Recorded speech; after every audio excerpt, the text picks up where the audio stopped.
Hey everybody, welcome into M&M&M Across the Board. This is our holiday edition. We're going to get festive in this one ahead of the Christmas and New Year's holiday, as you can see with Eric's hat. Eric, I love it. We got the mini Santa going on over there, over here. All right. Yeah, I got the tree in the background. Got the tree. I'm just at work. Yeah, I know. Well, tough. We're home. We're gonna do some different stuff this week. We did play-by-play, our favorite play-by-play guys last week. Oh, there you go. Santa mask. I love it. Santa mask. That's a festive mask. Yep. We did play-by-play guys last week, guys and gals. We're gonna do our favorite color analysts this week. We're gonna do a special holiday edition. That's how we're gonna close the show of who's been naughty, who's been nice, who gets presents under the tree, and who gets coal in their stocking, which is, we're going to have a lot of fun with that, as you can well imagine. And we're going to go, we'll focus a little bit on the NFL, but COVID is not only a problem in the NFL, it is a problem across sports, the NBA, the NHL, and across the world, really. It's back with a vengeance. And just kind of, I think the NFL is an interesting case because of how they've just kind of continued to change their mind on how they're going to handle things. So that's where we're going to start.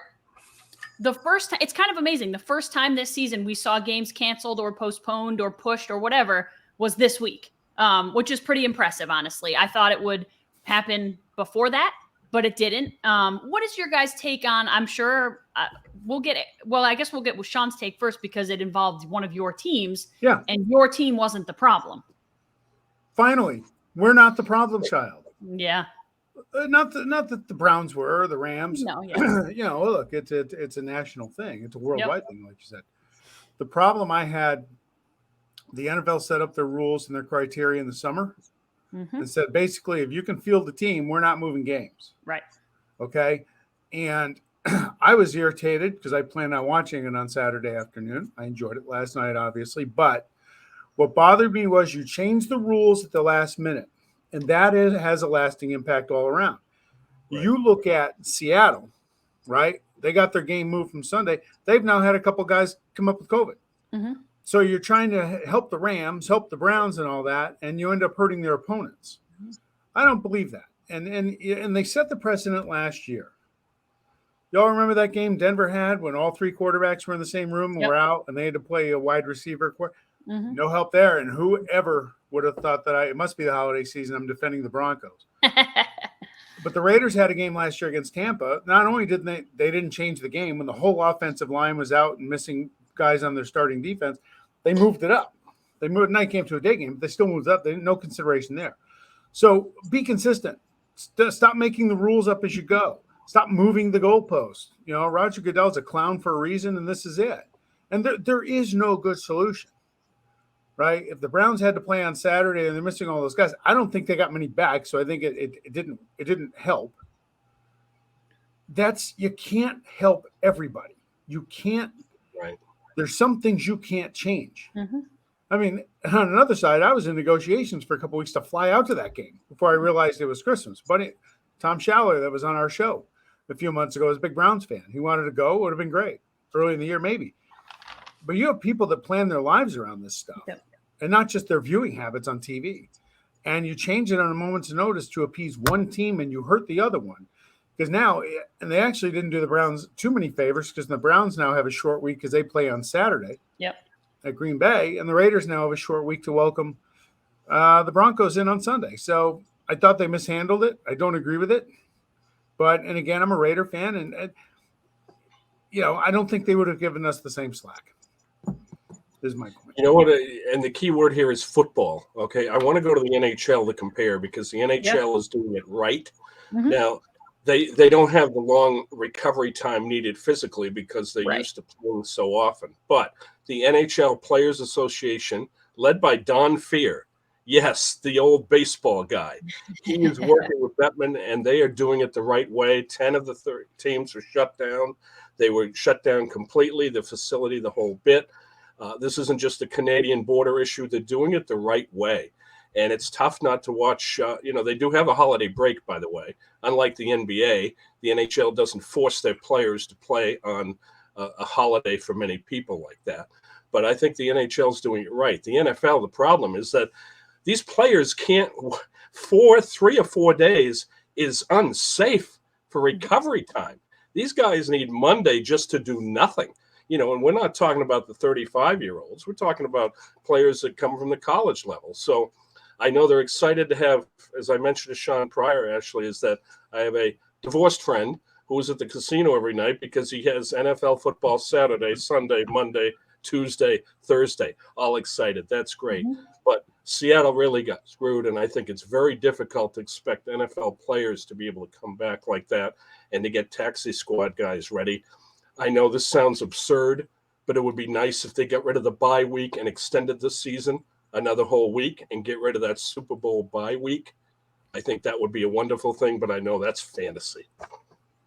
Yeah, I mean, I guess it depends on how much more trouble they run into. They may get into a scenario where if they don't want to move, listen, the Super Bowl is a hard and fast date. They will hit that date no matter who is playing, when they're playing. They're going to hit that date. So if they run into a case where, there are just, you can't field teams, there can't be games, then maybe you think about, that bye week disappearing. But that would be a last resort.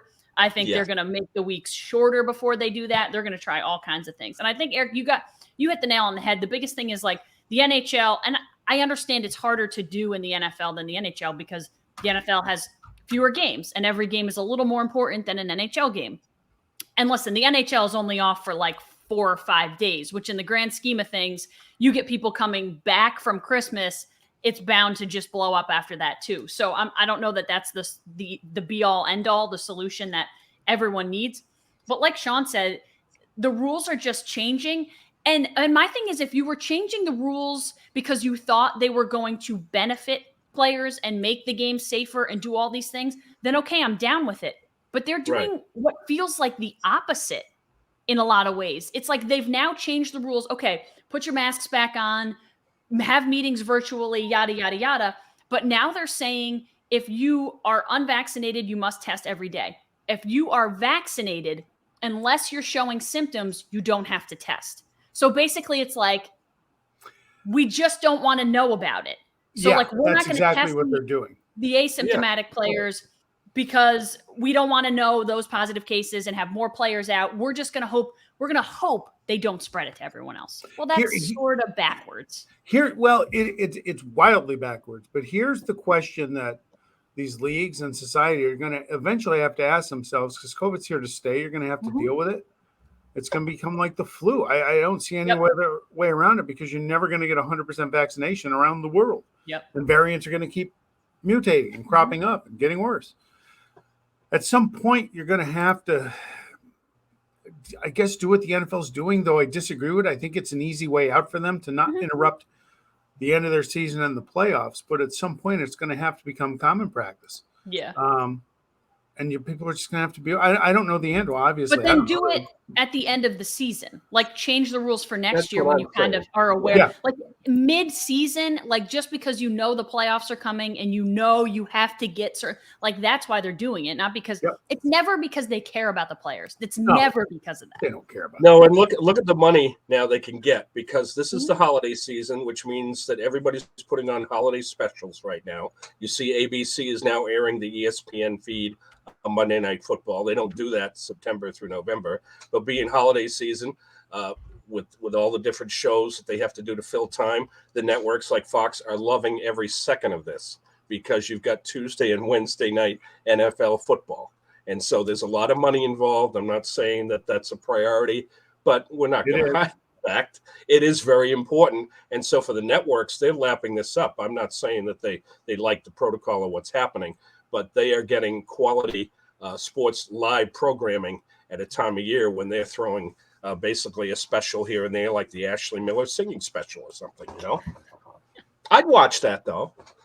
Oh, you would not want to watch it. You would be very upset that you watched it. I do not have a good singing voice.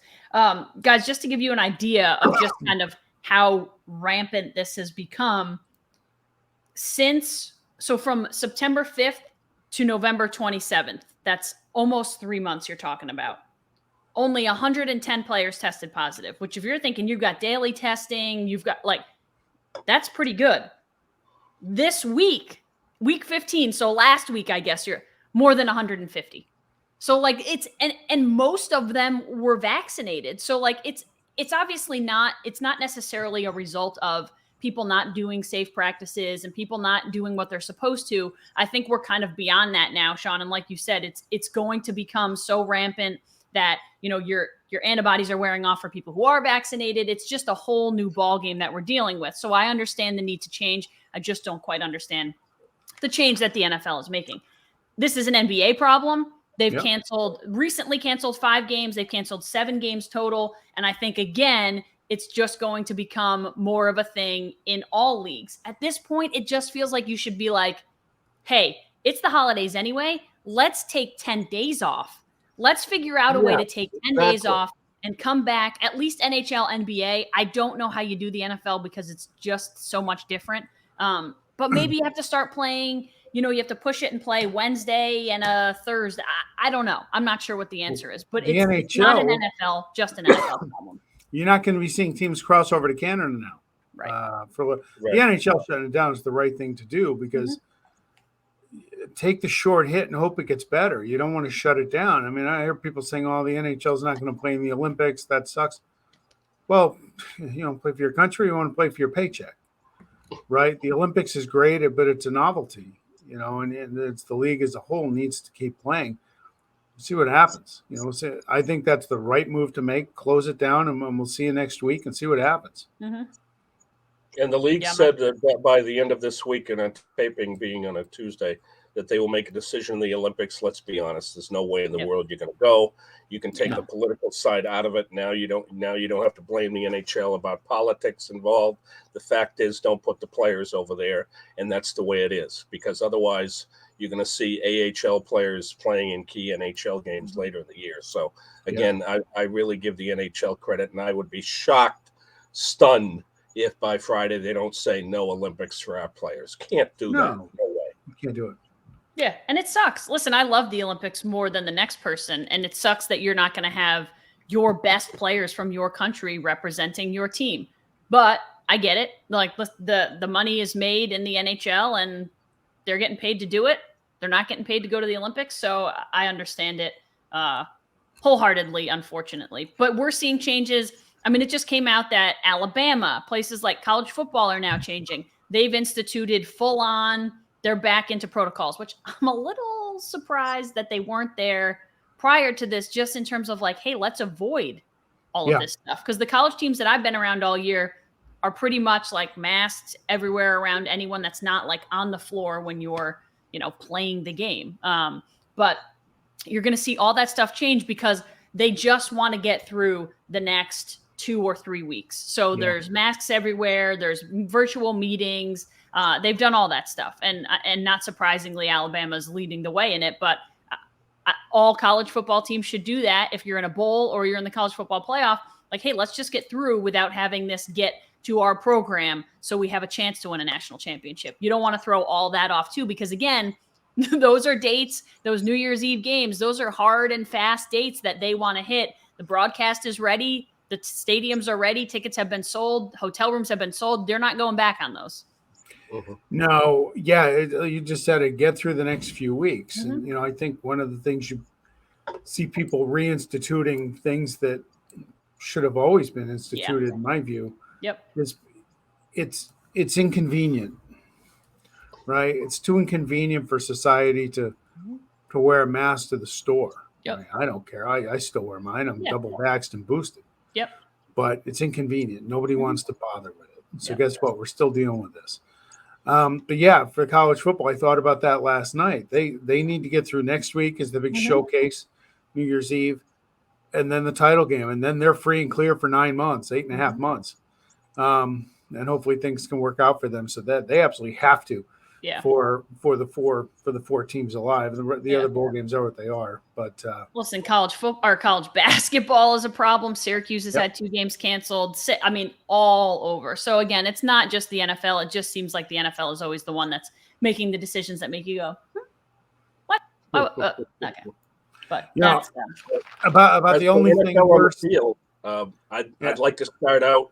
I don't think it can get any worse than this, and so we can take off and go have some fun. But For those of us unfortunate people that watched the Bears play last night, Oh my God. That slogan, I can't get that time back in my life. Yeah. They have 12 turnovers and 1 takeaway over the last 4 weeks. That's not good in the NFL. And thanks to the deals of Mack and Fields, they don't have a number 1 till 23. So, Ashley, I think you mentioned about the Pelicans. Maybe the Bears can buy some draft picks from the New Orleans Pelicans because they look awful. Awful, Yeah. capital A. Yeah, but yet again, we had some interesting developments. I would say the Colts have been a team on the rise from week 6 or 7, and they have continued so, but also they've shown that they can play with a team that in our mind was maybe the best team in the AFC and the Patriots. They beat the Patriots. The Saints, who are playing with Taysom Hill at quarterback, shut out Tom Brady and the Tampa Bay Buccaneers like that. And this is not a one-off. And this is what I was listening to on the post game afterwards. Drew Brees picked the Saints. He was the only analyst on the panel. Listen, he has reasons beyond that. And I think the whole panel picking the Bucs, he was like, well, then I'm picking the Saints because why wouldn't I? But this is the 4th time in the last 5 games, one outlier is a playoff game that the Saints have beat the Buccaneers. So they clearly they know something and they're doing something right to affect Tom Brady. So there are issues there, but the other thing is not everyone can copycat the Saints defense. Not everyone has Cam Jordan, who's going to come through and have 4 or 5 sacks a game. That guy is a freak of nature and one of the best in the business. But there are teams who have kind of like reared their heads again to think like, whoa, hold on a second. Maybe the Bucs aren't the cream of the crop in the NFC. Maybe it's the Packers. Maybe the Cardinals aren't the cream. No, it's not. I mean, what a stinker from the Cardinals. What a stinker. And good for the Lions. I always say this.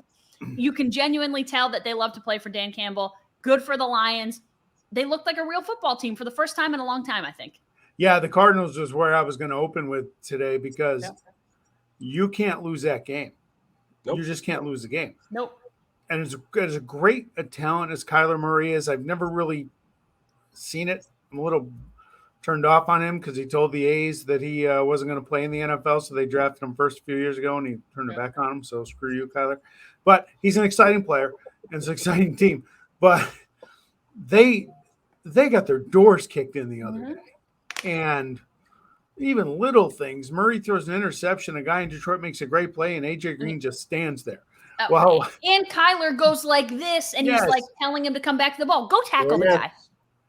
Go tackle him. I'm wondering if maybe Eric's right about his projection of Cliff Kingsbury getting out of there and going back to college because that was a disaster the other day. Not that I'm counting, but on my board, I'm counting Kingsbury now 5-15 in the second half. We hear some problems on the play calls. They had 84 yards in the first half. Seriously. And here's the train through the tunnel, you guys, is that they allow 4 yards rushing per play. And welcome to Jonathan Taylor next week with Indy. And then they get Dallas. I think they're heading down a path that this year you can go from 1 to 6 very quickly. Amazing. Yeah. Yeah, I think there was a large reshuffling, but we say it every week. There's always something surprising. I'm not sure who would have picked the Lions over the Cardinals. I don't know many people who would have picked the Saints over the Bucs. Every week there is something. And then other than that, there are just games that are really competitive, which is nice to see. Browns-Raiders last night was really competitive, a fun winner at the gun there. It's every week it's something different. I love this version of the NFL. I love the version that you never know what you're going to get, that it's not 2 or 3 teams who are just running the table and you know they're on the fast track to the Super Bowl. We've seen the Chiefs have their struggles.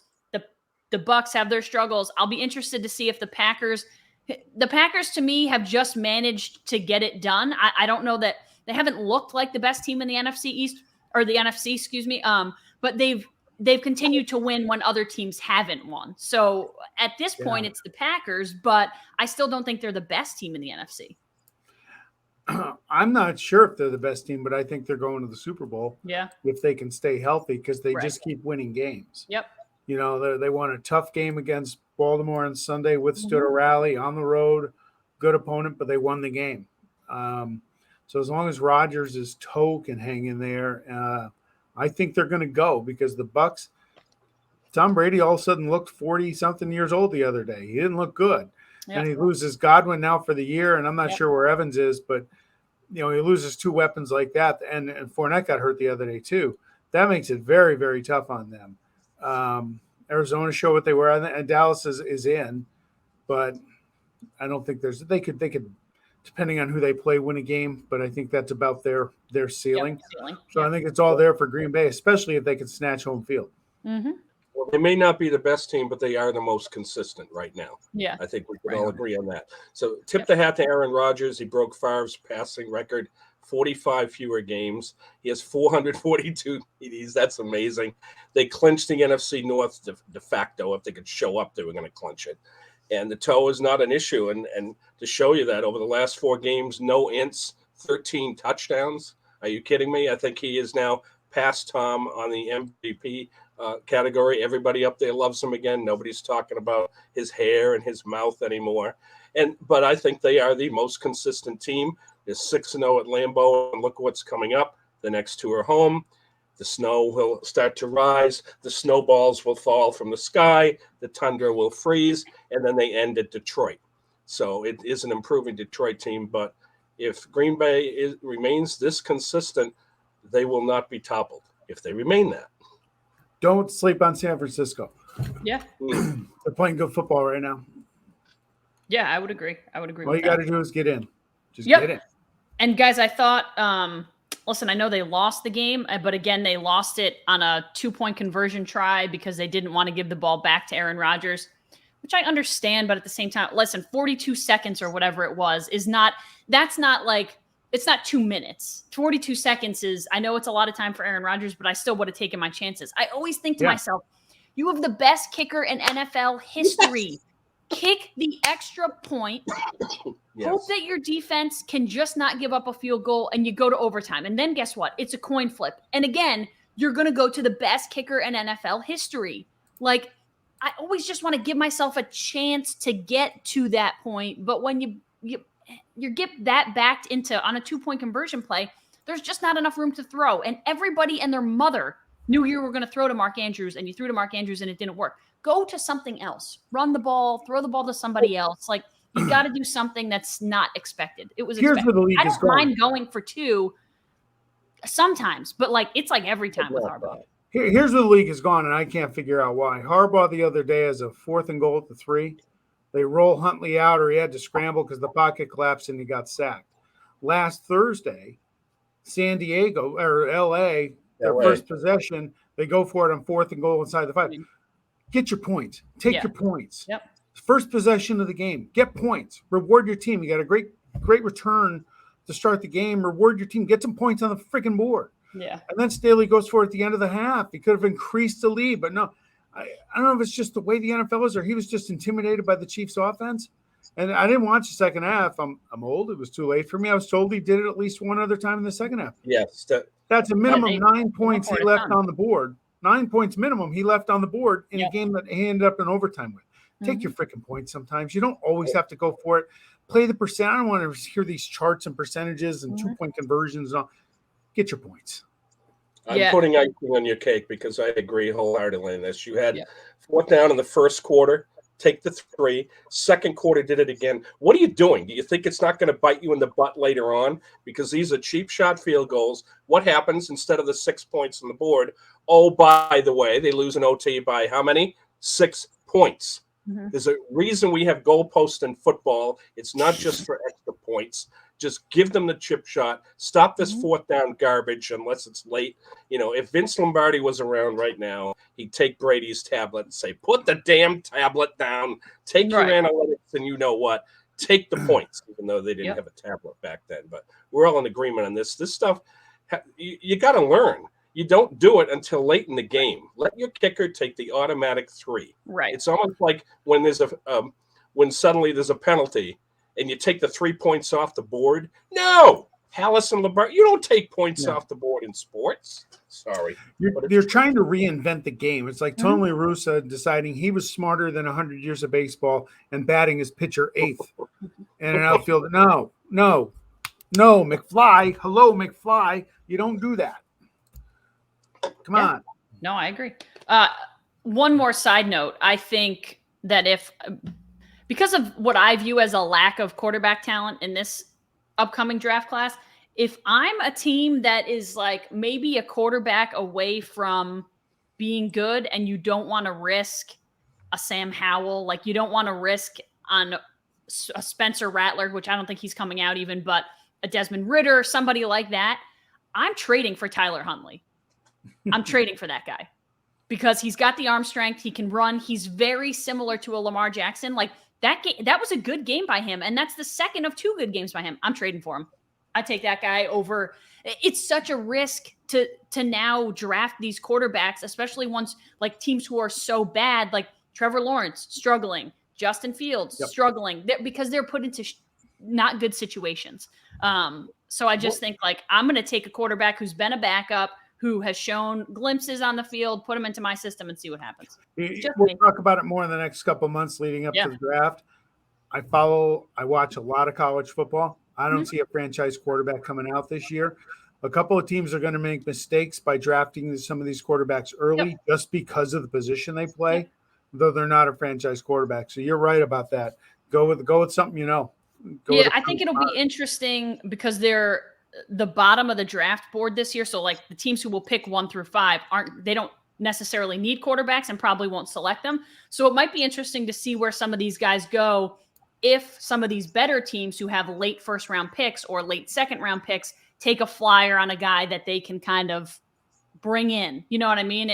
Like the Packers did, but the Packers, that pick was a reach. I'm just trying to think of like a team who can bring somebody in behind a veteran, let them sit there like a Sam Howell, like a Spencer Rattler, like a Desmond Ridder, those guys who can sit there and not have to be like Trevor Lawrence. He's your only option on a bad team. Good luck.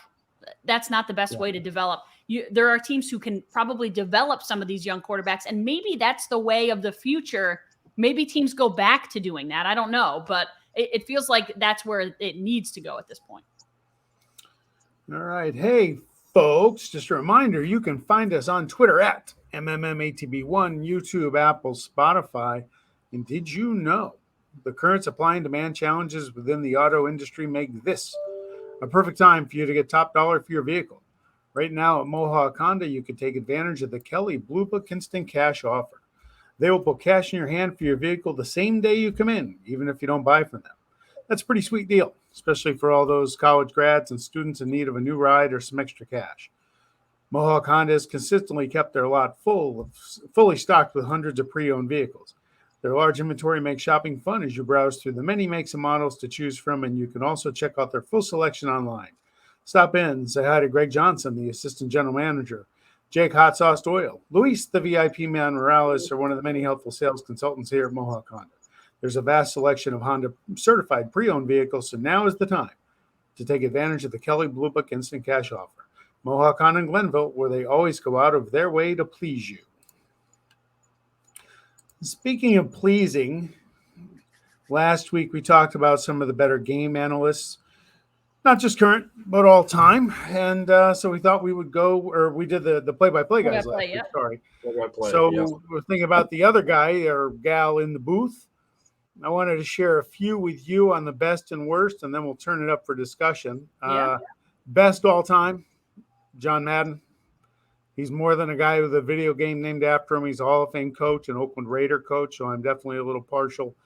He was always the best with Pat Summerall and then Al Michaels. Just some guys naturally have it, and he was it. My second favorite is a sport I don't watch a lot, but John McEnroe is fantastic on tennis. Love Johnny Mac. Loved him as a player. Yeah. Number 3 for me, I know his shtick's gotten a little old over 40 years, but you got to love the energy Dick Vitale brings to college basketball. You know, it's Dickie V, and he's just been an institution his whole career. Underrated NHL, love Eddie Olczyk. Yep. He's fantastic. And going back in the day in the NFL, Merlin Olsen used to team with Dick Enberg. Loved him too. And then honorable mention, sideline reporter, our own Ashley Miller. Following her debut at the Albany Firewolves on Saturday night. Awesome job, Ashley. Keep it going. Thanks. There's 4 I acknowledge I want to mention as the worst. 1, last night was the first time I ever heard Kurt Warner call a game, and I hope it's the last because he was terrible. Oh, my God, he was awful. Tony Siragusa, terrible, and I'll never forgive him for sitting on awful. Rich Gannon in the my AFC God. title game. Remember him in the field trying to do it, Sean? Trying to be an analyst during the game on the field? He bought too much into his own shtick. The train wreck that was the Dennis Miller experiment on Monday Night Football. Yep. And the all-time worst used to be an all-time great, Tim McCarver. Thank God he doesn't do baseball anymore. He would talk to you like you never saw a game in your life. I used to love Tim McCarver, and then I started listening. I'm like, God, he thinks I'm an idiot. Yeah. He's the type of guy to be like, no, he's on second base after the double, and it's a double because he got to the second bag. If it was stopped at first, it would be a single, and he nauseous. So those are the guys that makes him smile and irritate me as well. Okay. Ashley, you want to add? Go ahead. Sure. I tried to kind of spread it out among sports a little bit. So these are my favorites from various sports. College football, I have a huge soft spot in my heart for Kirk Herbstreit. I think he's great on College Game Day. I think he brings a lot. I know people have issues with like his Ohio State bias. I don't see it, but people see what they want to see. Like Michigan fans will always think he has an Ohio State bias. I think he does a really good job at being pretty much like kind of right down the middle. Critical when he has to be, not when he doesn't have to be. I've only heard him do analysis of a single game, and already I am 100% on the Drew Brees bandwagon. He did a game with Tirico 2 weeks ago, maybe over the holiday. It might have been Thanksgiving. And it was so good. It was so like, I love Tony Romo. I think he's funny. I think people are obsessed with the idea that he like knows things before they happen. Of course he does. He's a quarterback. He knows kind of like what play calls he would make. I like Tony Romo. He's a little too over the top and shticky for me. Drew Brees is Tony Romo, chilled out, toned down, very level-headed, but the IQ is just off the charts. And so like watching that game and seeing Drew Brees break it all down and listening to him, it was unbelievable. And I felt like I was watching a game for the first time in a lot of ways because it was so different than anything I'd ever watched. So I love Drew Brees. I hope NBC uses him on more games. I hope he's their analyst more often. Whatever you got to do, get him in. Number 3 for me, Doris Burke. Has transcended the sport, has raised the ceiling for women all over the sport. I love her. I think she's fabulous at what she does. Again, someone who played college hoops, clearly knows a lot and is well respected across the NBA. I think she's phenomenal. John Madden is number 2 for me. And that was, this is my memories of John Madden back in the day. Phenomenal. And then number 1 for me, I don't think there's anything better than like a baseball analyst because there's so much to fill. So I feel like there's more opportunity for baseball analysts. I love Ron Darling and I love Ken Singleton. I think they're both tremendous at what they do. So those are my top. They're tied because I just love baseball. So those are my top guys there. Eddie Olczyk is also my hockey guy, but he didn't make my top 5. I'll go by sport on these 6. In baseball, I want to mention Buck Martinez. Okay, he used to be with ESPN, an analyst. Those that can watch the Toronto Blue Jays and the package. He's respectful of the opponent when they make great plays. Self-deprecating, doesn't look at the paycheck if a Blue Jay makes a bad play. He's self-deprecating as his career. He was a lousy hitting catcher and a decent manager, but he's got a great voice and he even reads ads great. And he can do play-by-play and color. Very versatile. Basketball. Yes, Ashley, I had Doris Burke for NBA and college. I found this offensive. Somebody said she sounds professional. Excuse me. That's because she is. Outstanding. Isn't that what you want? That's exactly what you want. That's the greatest Doris compliment one can be paid. Doris Burke to me is number 1 in both NBA and college. Just phenomenal, well-prepared, excellent delivery. Football, I am going to go on the pro with Chris Collinsworth currently. He's always smiling. He relaxed like he's watching the game with you at a bar. That's what I want, okay? I don't want to be the McCarver being taught about the sport because people who are being taught aren't going to watch the sport. But I like Chris Collinsworth. I know he's getting up there. They're probably phasing him out pretty soon, and maybe Drew will be in there. I want to mention a shout-out to Frank Gifford, okay? Because Frank Gifford, Sean, had to be the NHL ref race, basically, in the Monday Night Football booth. He had the Miller shtick. He had Howard Cosell talking over everybody. Frank Gifford was just class act, okay? both as a play-by-play when he had to do that and color. Really miss him. College, I had Kirk Herbstreit for football too. Very passionate, knowledgeable. I don't buy the Ohio State thing. That's something Michigan would disagree with. But to me, he's like Collinsworth of college. Golf and hockey, I'll mention. Golf, no longer with us, but Ken Venturi. Okay, he was very respectful. He respected the game. He wasn't afraid to say if there was a dreadful shot. He was classy, and he really helped a young Jim Nance in the tower. He really did. And I think Nance would always say that Ken Venturi was there for him. I miss David Ferretti, who was blocked the holes. What a hilarious guy he was, and he knew his stuff. And then hockey, Joe Micheletti. Yes, the New England guy, likes the Ranger announcer, but he also does national broadcast. Good voice, doesn't talk over the lead. When the puck is dropped in hockey, the color guy needs to shut up. So you don't have a lot of time before that puck drops. Knowledgeable. And also very good when it comes to novices. And Sean, I'll also tip my hat to Dick Vitale. He was a godsend for ESPN when they were trying to get going because he had that passion. He was a terrible head coach with Detroit, but he was a perfect match. And congrats to him that he's coming back from cancer.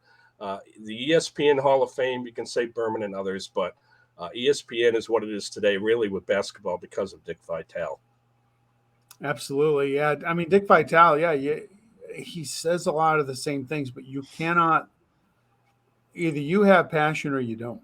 Mm-hmm. He has it. He loves the sport, and that comes through when he does it. I wanted to mention Herbstreit and the Ohio State thing.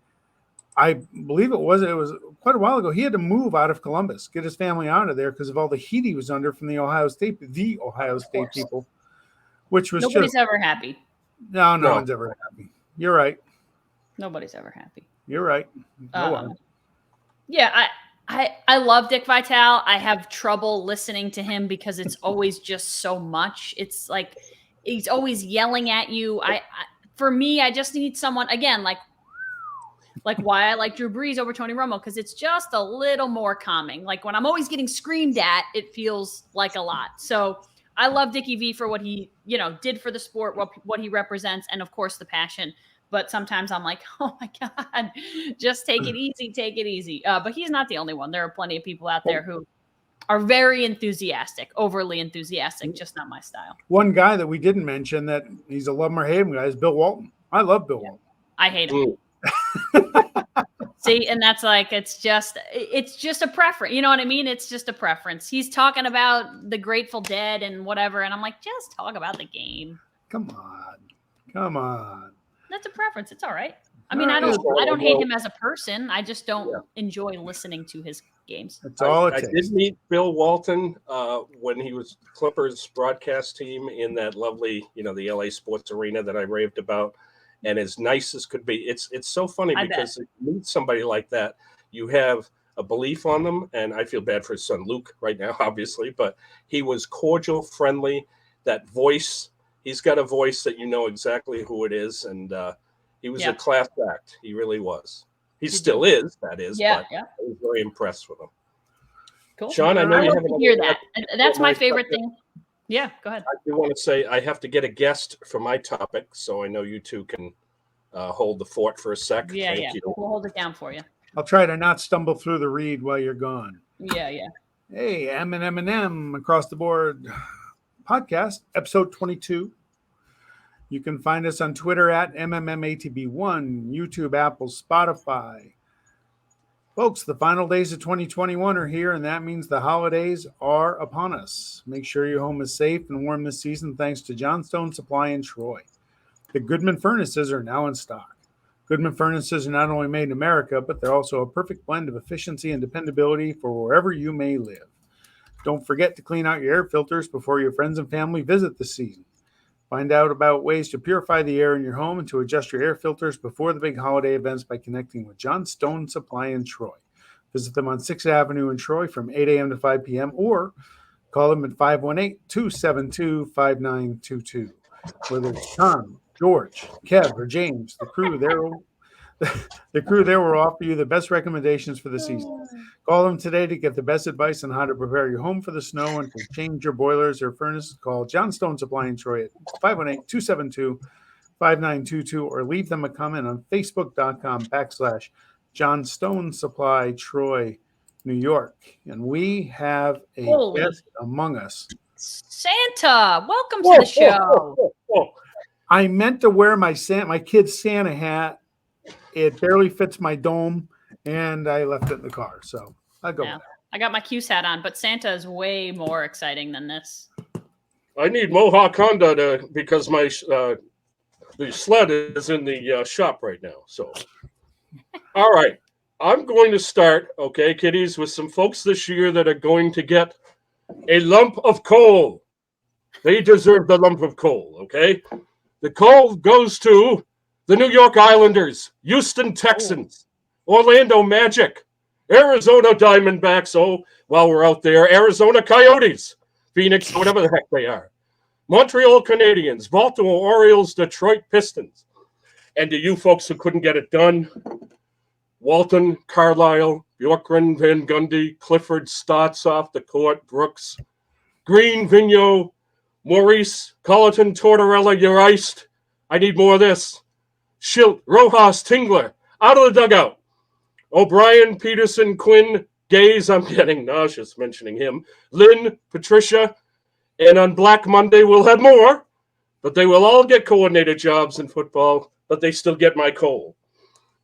Personally, I have 3 individual chunks to give: Meyer, Gruden, and Quinville. Now, these kids were very good this year, so they're going to get a nice gift this year. Each young student athlete who helped an injured student athlete to the finish line in high school, in college, cross country, and track.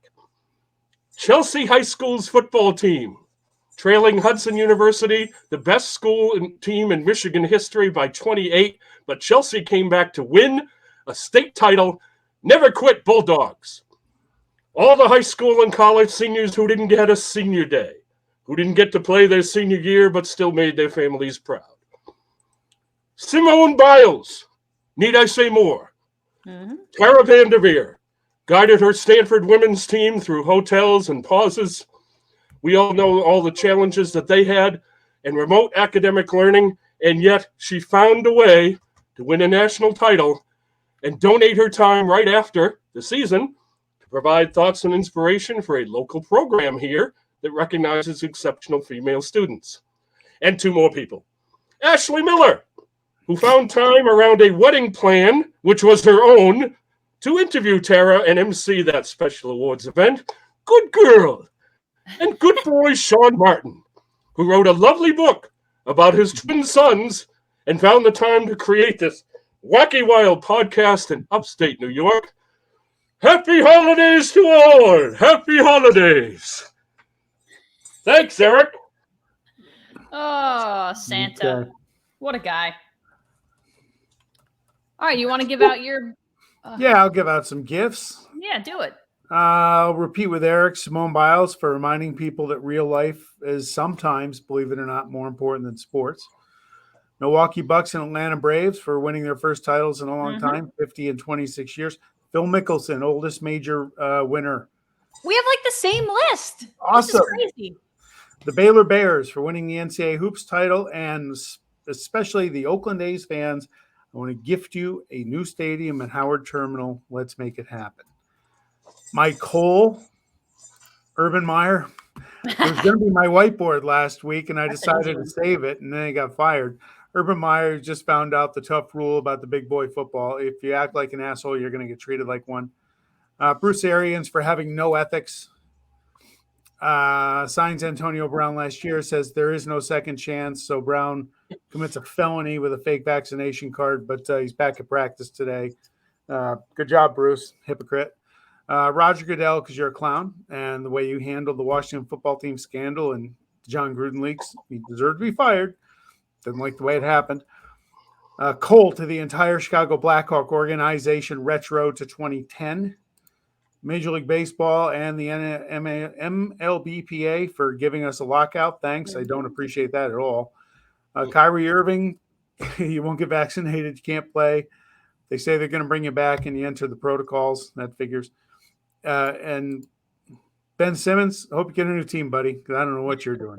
So I know you're not playing basketball, but hopefully you get a team somewhere. All right, Ash, sorry to steal your thunder there. No, it's all good. It's amazing. I'm gonna go right down my list, and you can check off how many you had in unison with me. So I went Atlanta Braves, Ian Anderson, since we gave a little shout out to our local guy for helping them get to their World Series. Brady winning in his first season with the Bucks. I know it was like the very beginning of the year, but pretty impressive stuff. I went just athletes and generic mental health, like the focus on mental health. So I had Biles, Naomi Osaka, Lane Johnson, Calvin Ridley. Those people putting their mental health first and showing people that it's important. Good for you. Giannis, first title in 50 years in Milwaukee. Phil Mickelson, 50-year-old PGA champ. And college athletes, I gave a gift. They already got the gift of NIL, but good for the NCAA for finally coming around on something like the NIL to give a gift to college athletes. And Cincinnati for crashing the college football playoff. Yes, finally, a non-Power 5 getting to the playoff. Go Bearcats. Yeah. Cole for me. Antonio Brown was at the top of my list. So it goes right along with your Bucks and Bruce Arians. Dave Gettleman is at the top of my personal list. I would like to see him move on to his next venture in life because the New York Giants have been god-awful. Roger Goodell for his handling of many, many things. Everything. Yep. COVID gets Cole for me because I'm sick of it. Get out. We would like to see you be gone. MLB lockout gets Cole. Bob Baffert gets Cole for me because I'm sick of his horses testing positive and him cheating and somehow getting away with it. And the Big 12 gets Cole because everybody's out. Nobody wants to play there anymore. They want to go to the SEC. So the SEC gets the gift of Oklahoma and Texas coming soon. Very good. Yeah. Great job. Very similar gifts in Cole. Need some more coal, don't I? Not real Cole. Close. That's a business expense now. That you can expense that coal now, Eric. Oh, thank you. I will do that. Okay. Great job. Write that down. Free advice. Thanks, Anna. That was fun. Absolutely. Is it time for our whiteboards? I think it is.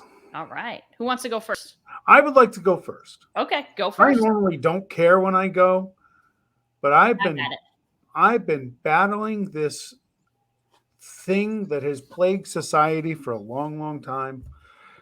This time of year, I fight social media. You know, sometimes in life you have to decide what do you believe in? Who are you? What beliefs make you up as a person?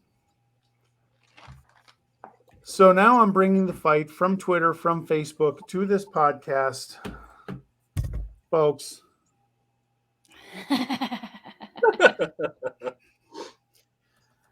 Here's the rule. It took me a few years to invent it. We'll call the holiday season November 10th to Christmas, a couple days after, right? Holiday TV season. If a movie is on outside of that 6 to 7 week range, it's not a holiday movie. Good rule. Because you're right. You. It took me 6 years to invent it. It's a good rule. Seems simple, but good rule. It's a good rule. Mm-hmm. Do you watch A Christmas Story in July? No, you don't. Ooh. Die Hard is a action movie set on Christmas Eve. That's it. Lethal Weapon's not considered a Christmas movie, is it? Right? See a tree? See a couple ho-ho-hos in there? Die Hard is not a Christmas movie, folks, and that is your rule. Okay? And if it was a Christmas movie, what kind of Christmas movie is it? The folks at Nakatomi, I mean, what's that guy trying to save a couple bucks on the party, having an after-hours party on Christmas Eve? They're not victims. They should have been home with their families. Opening chestnuts and drinking eggnog by the fire, waiting for Santa Claus to come. Instead, one guy's doing lines before he eats a bullet. I mean, my God, what kind of people are these? You can't tell me they're Christmas folks. They were at an office party the night before. I'm not buying it. You got to be home. I want to see Santa Claus. I want to see something feel good not at the end. Yeah, look, Hans Gruber taking a dive from the top of the building. Yeah, it was fun. Okay, it was good. He deserved it. But it's not a Christmas movie, folks. And by the way, if you didn't see the hashtag Happy Festivus to you and yours and however you choose to celebrate, looking forward to the feats of strength in the Martin household on Thursday with Festivus. Okay. All right, well, Christmas is hockey season. So hockey season is Christmas season, right? All right. So Marc-Andre Fleury, 500. 500. Okay. Now, one of the things that drives me crazy in sports is that we get old. We always think the athletes don't. And then we see a photo of Bobby Orr at age 73, and we think of him in his 20s and 30s. So going back, when I think of Marc-Andre Fleury, I think of a young up-and-coming goalie with the Pittsburgh Penguins. He had some pretty good young up-and-coming teammates in Sidney Crosby and Jenny Malkin. Fleury was the backstop for 3 Stanley Cup champs in Pittsburgh. Won the gold medal for Canada in Vancouver in 2010. That went pretty well up there. That was very popular. And at age 36 last season, he won the first Vezina and his first Jennings, the league's 2 goalie awards. He had a 1.98 GAA, his best ever at age 36. He later became a rock for the young Vegas franchise and recorded his 500th career win while donning his pads for the Blackhawks, posting a shutout win in Montreal. One of the highlights this year in Chicago. He is just the 3rd goaltender in National Hockey League history to record 500 career wins in the net, joining Patrick Roy and Martin Brodeur. So to the native of Sorel-Tracy, Quebec, which, by the way, is just 50 miles from Montreal, to the Flower, as you are affectionately known, hats off to you for a fabulous career in the net and a magical number that cements your spot in the Hockey Hall of Fame in Toronto. That's some good stuff. I didn't realize, well, I guess I probably should have realized, but if you're talking Patrick Roy, Marty Brodeur, and me, as in Marc-Andre Fleury, that's some good company to be in. And you're right. I'm pretty sure that gets you into the Hall of Fame. Yeah. Congratulations to him. What do you guys think about a mayo bath? Kind of gross, but if you win the game, it's worth it. Yeah, I think it's awesome, first of all. I mean, I don't want to do it, but I'm not competing in that game. So if you're unfamiliar, we've got all these meaningless bowls that happen that aren't the college football playoff, but this is not meaningless because we're playing for a coach to take a mayo bath. The Duke's Mayo Bowl, which if I'm Mac Brown, I have a problem with it being called the Duke's Mayo Bowl because I'm the North Carolina head coach, and I get it. It's a sponsor. Duke's Mayo Bowl, you got North Carolina versus South Carolina, and the 2 coaches have agreed the winner of the Duke's Mayo Bowl is going to take a mayo bath. So Mac Brown or I almost said Frank Beamer, Shane Beamer is going to take a mayo bath. Good for them for agreeing to it. I would never agree to it. I almost think it would be better/worse if the loser had to take a mayo bath, but I get it. It's supposed to be like people who are celebrating and fun, and okay, now your players are going to give you a mayo bath of some sort. I'm not sure how, like, they're going to drop a mayo jug and it's not going to come out. It's going to be like, yeah, right. It won't come out of the container. You're going to have to like paste it all over them. Do it at Heinz Field. That would be perfect. Yeah. Oh, yeah. You know what they should do? Just bring out a tub, pre-fill it with mayo, and then have him jump in it and just kind of swim around in it. And wade in it. Yes. Yeah. But I love stuff like that. And good for the coaches for having fun with it. At this time of year, you have to. You got to get – and if this gives your kids a little extra something to play for, great. Because these kids don't want to play in these games anymore. So, like, good for the coaches for having fun with it. I hope it helps them recruit because at least like, well, this coach will, do something for his players. So I think it's fun. I have 4 words for that. Hold the mayo bath. You're right. Hold the mayo bath. As long as the mayo tastes good, it's not. I hope it's not out of date. I mean, even so, like mayo is good. Yeah. Like I don't want to eat a spoonful of mayo to be like, does this taste good? No, I've never done that. No. That it's a total turnoff. So I don't want to swim in it, bathe in it, any of it. Yeah, I give you that. So good luck to Shane and Mac. May the best man win. You want to win that? Yeah, it's the tough. Best man win. Good luck. Absolutely. Merry Christmas, guys. Happy New Year. Happy Hanukkah. Happy Kwanzaa. Happy whatever you celebrate. We won't see one another until next week. Yep. Before the new year. So no, I'll hold off on the Happy New Year's because we'll see you before that. But Very Merry good. Christmas to everyone. I hope you guys have great times. You both have kids, so that'll be fun. Enjoy the holidays with your loved ones, and we'll see you next week. Merry Christmas to all of our viewers. Thanks for watching. We appreciate you. You too, Ash, and Merry Christmas to you and Chris on your first year. Yeah, our first Merry married. Christmas. And guess what? We get to have it off to spend together. So That's awesome. That's a big one. Wow. Yeah. That's awesome. Thank you both for making the holidays so special for all of us, and all of you watching. Thank you for taking the time to watch the two Jimokis with Ashley. We really appreciate it. I've been called worse. Yeah, Merry exactly. Christmas, everybody. Merry Christmas. Love See you you guys guys. next week.